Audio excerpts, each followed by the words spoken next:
आजच्या व्हिडिओमध्ये मी तुम्हाला नाचणीच्या कुरडया करून दाखवणार आहे, एकदम साध्या सोप्या पद्धतीच्या। आणि हे जे मी कुरडयासाठी पीठ बनवले आहे, तर ह्याच पिठाचे पापड आणखीन बरेच काही पदार्थ व्हिडिओमध्ये केलेले आहे। त्याची डिस्क्रिप्शन बॉक्समध्ये लिंक सुद्धा दिलेली आहे, कृपया ती चेक करा। व्हिडिओला सुरुवात करण्या अगोदर पूजा रेसिपी मराठी यूट्यूब चॅनलमध्ये सर्वांचं मनापासून खूप खूप स्वागत। तर या ठिकाणी मी नाचणीचे 1 वाटी पीठ घेतले आणि ते जवळपास मी रात्रभर असं पाण्यामध्ये भिजत ठेवले।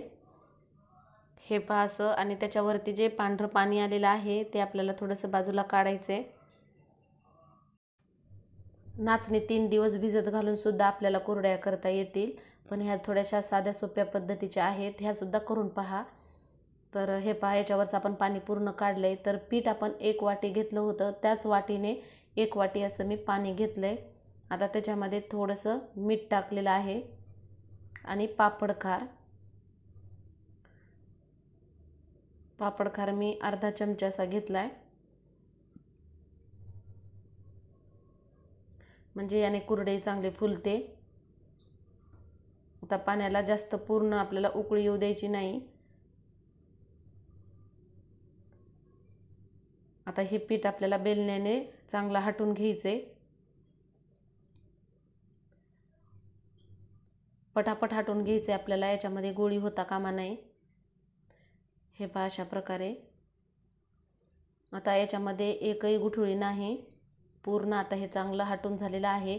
तर आता आपल्याला जवळपास याला अर्धा तास तरी चांगलं शिजून घ्यायचे। जर हे पीठ जास्त नाही शिजलं तर या कुरड्या लगेच तुटतील, तर जास्त शिजवण्याचीच मेहनत आहे। तर कॉटनचा कपडा मी ओला केला आणि त्याच्यावरती झाकून ठेवलेला आहे।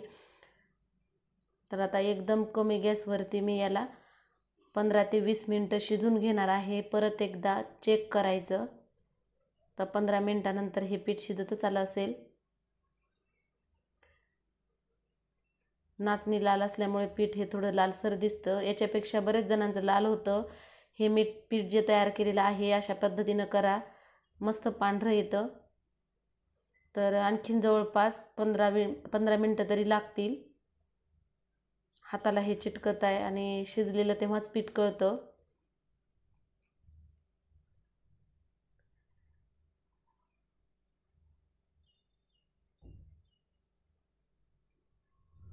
तर हे पहा, आता परत 15 मिनिटं म्हणजे जवळपास मी अर्धा तास याला चांगलं शिजून घेतले।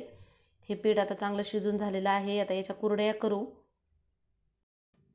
पहिल्यांदा जर ह्या तुम्ही कुरड्या करायला घेतल्या तर तुम्हाला कन्फ्यूज होईल, थोडीशी शंका राहील की हे पीठ शिजले का नाही। तर त्यासाठी पाण्यामध्ये हे पीठ टाकून पाहायचं, एका ठिकाणी याची चांगली गोळी तयार होते, तेव्हा समजायचं की हे पीठ आता आपलं तयार झालेलं आहे।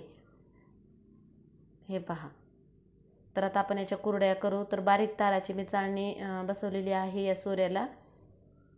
थोडं पीठ सैलसरच ठेवलंय मी, कारण जास्त जर घट्ट झालं तर सोऱ्या थोडासा जड जातो।